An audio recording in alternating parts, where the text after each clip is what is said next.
Grant pushed his cleaning cart through the pristine hallways of Sterling Tech headquarters, the fluorescent lights humming overhead. It was nearly midnight on a Thursday, and the building was supposed to be empty. But as he reached the 40th floor, he noticed light spilling from the corner office, Victoria Sterling's office. In his 3 years working as a night janitor, Grant had learned to be invisible. Executives rushed past him during the day without a glance. He was just part of the building, like the walls or the furniture. But tonight something felt different. As he approached the executive suite with his mop and bucket, he heard a sound that made him stop, a woman crying, followed by something shattering against a wall. Grant hesitated. It wasn't his place to interfere in the lives of people like Victoria Sterling, the brilliant billionaire CEO who'd built this tech empire while raising her daughter, alone after her husband's tragic death. But the desperation in that cry reminded him too much of his own darkest moments. He knocked softly on the heavy oak door. "Miss Sterling? Are you all right?" The crying stopped. Footsteps approached, quick and unsteady. When the door opened, Grant barely recognized the woman standing before him. Victoria Sterling's famous red hair was tangled and falling from its usual perfect style. Her makeup was smudged, mascara running down her cheeks. Her expensive black suit was wrinkled, the jacket discarded somewhere inside the chaos of her office. Her eyes were wild with panic and exhaustion. "Do you understand computer programming?" she asked, her voice hoarse and desperate. Grant blinked. What?" "Code, encryption. Do you know anything about it?" She grabbed his arm with surprising strength, pulling him into the office. "Please, I'm begging you." The pristine corner office looked like a disaster zone. Papers covered every surface, scattered across her mahogany desk, the floor, even the leather couch. Empty coffee cups were everywhere. Her laptop sat in the center of the desk, surrounded by notebooks filled with incomprehensible scribbles. "Miss Sterling, I'm just the janitor." "I have 18 hours, she interrupted, her voice breaking. 18 hours to decrypt a message my dead husband left in our company's system, or I lose everything. Everything. My company, my daughter's inheritance, our home, all of it gone." Tears streamed down her face. "I've had the entire IT department working on this for a month. I've hired consultants, cryptography experts, former NSA analysts. Nobody can crack it." Grant stood frozen, his mop still in hand, water dripping onto the expensive carpet. He should apologize and leave. This wasn't his world anymore. He'd left that life behind 15 years ago. But something in Victoria's eyes, that look of someone drowning and grasping for anything to survive, made him ask, "What kind of encryption?" She laughed bitterly. "If I knew that, I wouldn't need help. Here." She gestured frantically at the laptop. "Look at it. Tell me I'm not crazy. Tell me there's something there." Grant carefully set down his mop and removed his yellow rubber gloves. He approached the desk like he was approaching his own past, cautiously, afraid of what he might find. The screen displayed lines of encrypted text. Numbers, letters, symbols in seemingly random patterns stretched across multiple files. But as Grant's eyes scanned the code, something clicked in his brain, a pattern he recognized from another lifetime. "This is a custom polyalphabetic cipher," he murmured. But there's something else layered underneath. Multiple encryption algorithms working together. Victoria stared at him. "How do you know that?" Grant's fingers were already moving across the keyboard, opening command windows, running diagnostic tests. "Because I wrote systems like this before I became a janitor. I was a professor of computer science at MIT. Before that, I ran a cybersecurity startup that specialized in military-grade encryption." "What?" Victoria moved closer, watching his hands fly across the keyboard with practiced expertise. "Why are you cleaning floors?" Grant's jaw tightened. "My business partner embezzled our entire company funds. $3 million gone overnight. He disappeared and I was left holding the bag. The lawsuits destroyed me financially. My wife left. I lost my house, my career, my reputation. I was 42 years old, starting from absolute zero with debt I couldn't repay." He looked up at her. "The only job I could get was this one. Nobody wants to hire a failed entrepreneur with a destroyed credit rating."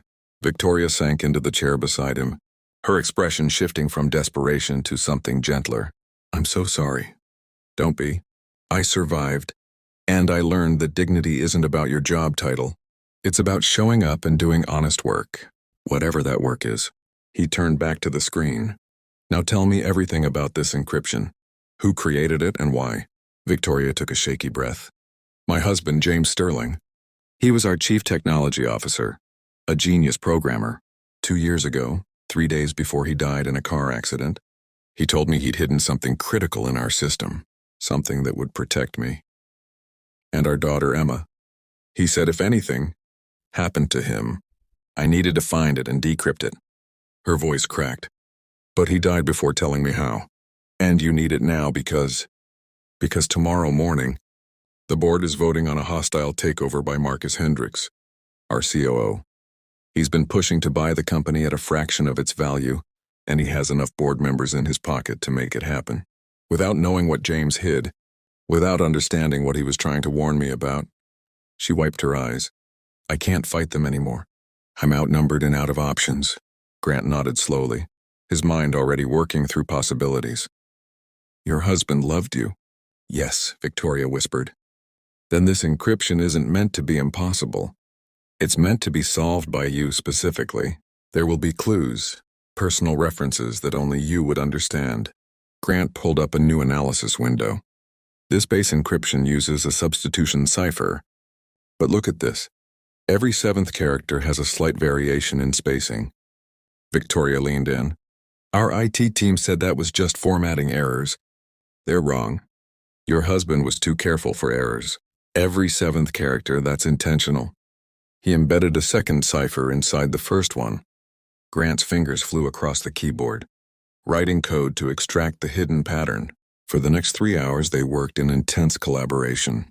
Grant explained the technical elements while Victoria provided insights into her husband's personality, habits, and the private jokes they'd shared. She brought coffee from the break room, while Grant wrote programs to test different decryption theories. Why didn't you try to go back to teaching? Victoria asked during a lull while code compiled. You're clearly brilliant. Grant smiled sadly. I tried, but my former partner spread lies about me before he disappeared. Told everyone I was the embezzler. He had money for lawyers. I didn't. By the time the truth came out years later, my reputation was destroyed. No university would touch me. I'm a liability. That's incredibly unfair. Life rarely cares about fair. But I made peace with it. I discovered something valuable in these past 15 years. There's honor in simple work. When I clean these floors, I do it well. Nobody can take credit for my work or steal it. And I help people in small ways. I'm the one who leaves encouraging notes for the stressed accountant on the 3rd floor. I make sure the single mother in HR gets to her car safely at night. I listen when people need to talk. He met her eyes. Purpose doesn't always come with a fancy title. But you're capable of so much more, Victoria said softly. Maybe. But I'm also capable of finding meaning right where I am. Grant turned back to the screen as it beeped. First layer is broken, but there's another one underneath. Victoria checked her phone, 4:47 a.m. You should go home. You've already helped so much. I'm not leaving, Grant said firmly. We're solving this together. As the sun rose over the city, painting the sky in brilliant oranges and pinks, Grant suddenly froze. The final key isn't cryptographic, he said. Look at this sequence. It's not random numbers, it's a date. June 18th. Victoria's eyes widened. That's Emma's birthday. Our daughter. Grant typed 061820XX. What year was she born? 2014. He entered 6182014. The screen flickered, went black for a heart-stopping moment. Then text began flowing across the display, a message clearly written by James Sterling. Victoria read aloud, her voice shaking. My darling Victoria, if you're reading this, I'm gone. I'm so sorry I couldn't tell you this in person, but I discovered something that put my life in danger. Marcus Hendricks has been embezzling from Sterling Tech for 6 years. I have proof, millions of dollars siphoned through shell companies and fake vendor accounts. All the evidence is in these encrypted files. Victoria's hand flew to her mouth. No, Marcus was James's college roommate, his best friend. He was at our wedding. He's Emma's godfather. Grant continued reading. I confronted Marcus yesterday. He threatened me, Victoria. He said if I exposed him, I'd regret it. I'm taking precautions, but if something happens to me, it wasn't an accident. Please protect yourself and Emma. Marcus has 3 board members on his payroll: Daniel Chen, Patricia Rodriguez, and Stephen Walsh. Don't trust them. But trust yourself, my love. You're stronger and smarter than you know. You built this company as much as I did. Fight for it. Fight for Emma's future. All my love forever. James P.S. The evidence is in folder Emma school photos. The last place Marcus would think to look. The message ended with file paths and encrypted attachments containing bank records, email exchanges, and documented evidence of systematic theft totaling $53 million. Victoria stood abruptly, knocking her chair backward. She walked to the window, her entire body shaking. Marcus killed him, she whispered. He murdered my husband. Grant stood too, maintaining a respectful distance. We need to call the authorities right now. Federal prosecutors, not local police. This is interstate fraud and possibly murder. We need to move before Marcus realizes you've found this. The board vote is in 13 hours, Victoria said, turning to face him. If Marcus suspects I know anything, then we make sure he doesn't get the chance to run. Grant was already pulling out his phone. We contact the FBI immediately. With this evidence, they can arrest him before the board meeting. Victoria crossed the room and grabbed Grant's hands. Why are you doing this? You could have walked away. This isn't your problem. You don't owe me anything. Grant looked at their joined hands, then met her eyes. Because 15 years ago, when my world fell apart, I had nobody in my corner. I know what it's like to be betrayed by someone you trusted. I know what it's like to lose everything because someone else decided to take it. His voice grew stronger. And because every person deserves someone who sees their worth, regardless of their title or position. Tonight you treated me like a human being with value to offer. Not just the janitor. You trusted me when you had no reason to. Let me be in your corner now when you need someone most. Tears rolled down Victoria's cheeks. Thank you, she whispered. Thank you. The next 13 hours moved with devastating speed. Victoria's attorneys arrived within 30 minutes. FBI agents showed up by 7 a.m., immediately seizing the evidence and beginning their investigation. By 10 a.m., they had enough to obtain arrest warrants. The emergency board meeting began at 6 p.m. Marcus Hendricks arrived confident and smiling, a leather portfolio under his arm containing his purchase offer for Sterling Tech. He was shaking hands with board members, accepting their congratulations. When FBI agents entered the boardroom, Marcus Hendricks, you're under arrest for wire fraud, embezzlement, and conspiracy to commit murder. The color drained from Marcus's face as agents handcuffed him. He looked at Victoria with hatred in his eyes. You'll never prove the murder. We already have, Victoria said coldly. James documented everything, including your threat the day before he died. The FBI found evidence you hired someone to tamper with his car's brake lines. It's over, Marcus. As Marcus was led away, Victoria addressed the shocked board members. Daniel Chen, Patricia Rodriguez, Stephen Walsh, the FBI, will want to speak with you next about your roles in this conspiracy. The rest of you, I'll see you next month, when we vote on new board members who actually have this company's interests at heart. 3 months later, Victoria knocked on the door of Grant's small apartment across town. He answered wearing jeans and an old MIT sweatshirt, surprise evident on his tired face. Ms. Sterling, it's Victoria.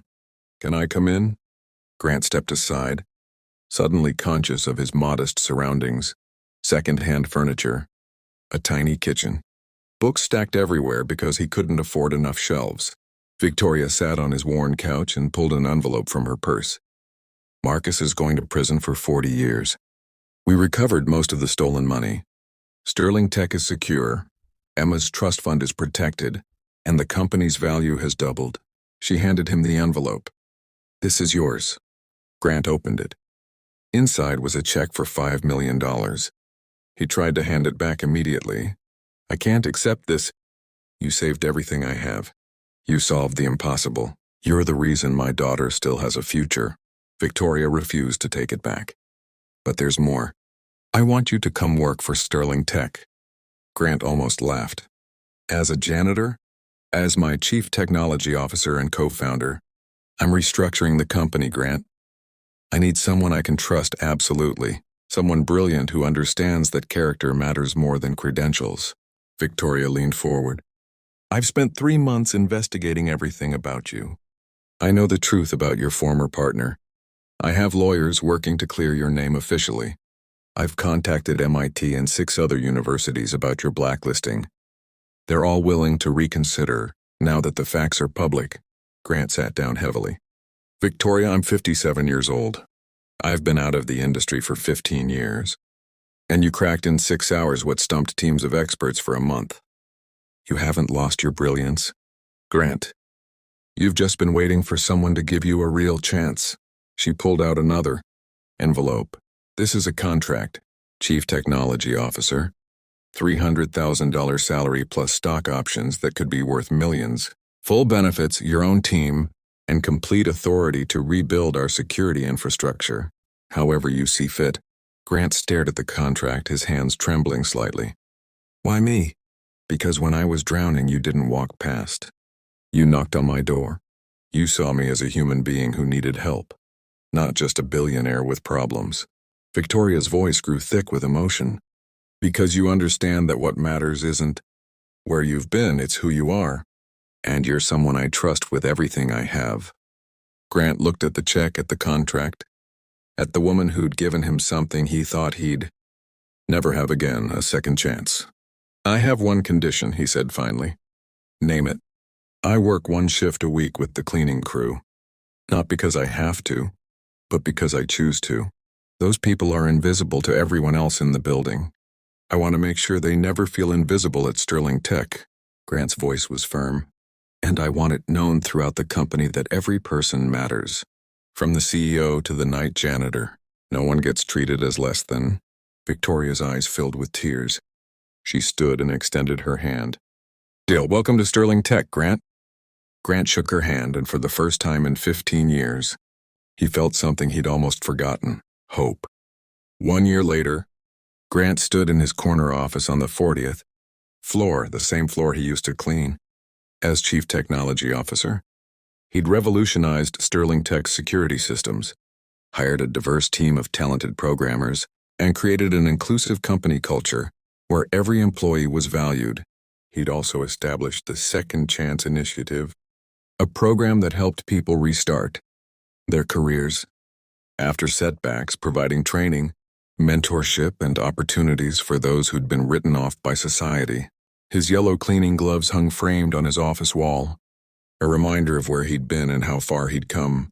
Every Thursday evening, Grant still put on a custodian's uniform and worked alongside the night cleaning crew. He learned their names, their stories, their dreams.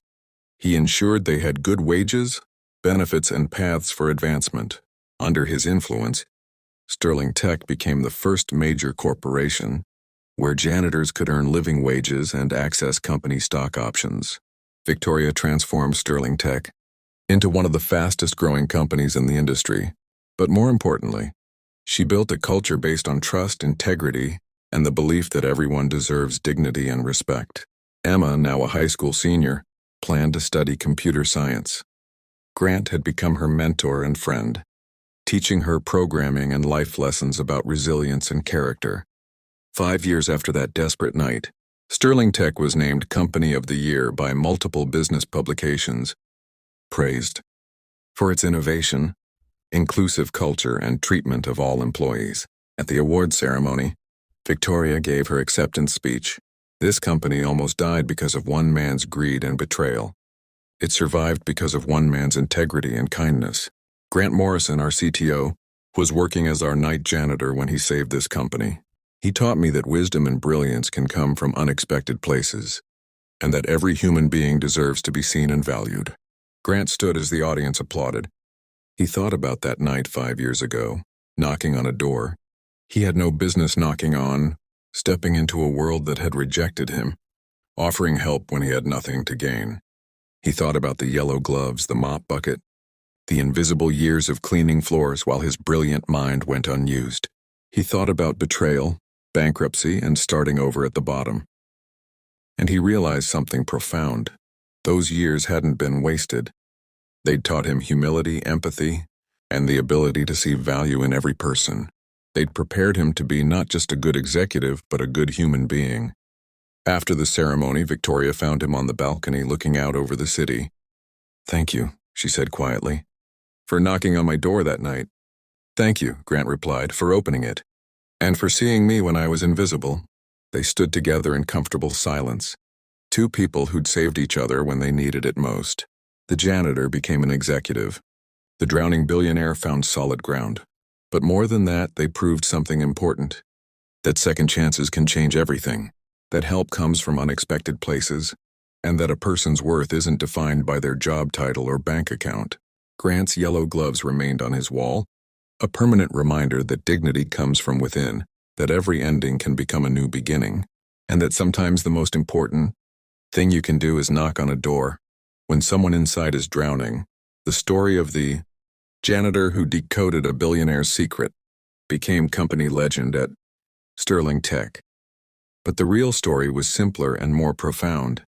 It was about two people who chose to see each other's humanity, who gave and received second chances, and who proved that kindness, intelligence, and integrity matter more than any title or credential. Grant kept cleaning floors one night a week for the rest of his career. Not because he had to, but because he never wanted to forget the value of honest work and the importance of seeing people others overlook. And every person who worked at Sterling Tech, from the newest intern to the most senior executive, knew one fundamental truth. In this company, everyone mattered. Everyone was seen. Everyone had worth. Because once a janitor knocked on a door, and a billionaire opened it, and together they changed not just their own lives, but the lives of thousands of people who came after them. That was the real code Grant had cracked. Not the encryption on a computer screen, but the code of human dignity, second chances, and the transformative power of seeing worth in every person, regardless of where they stand. The end.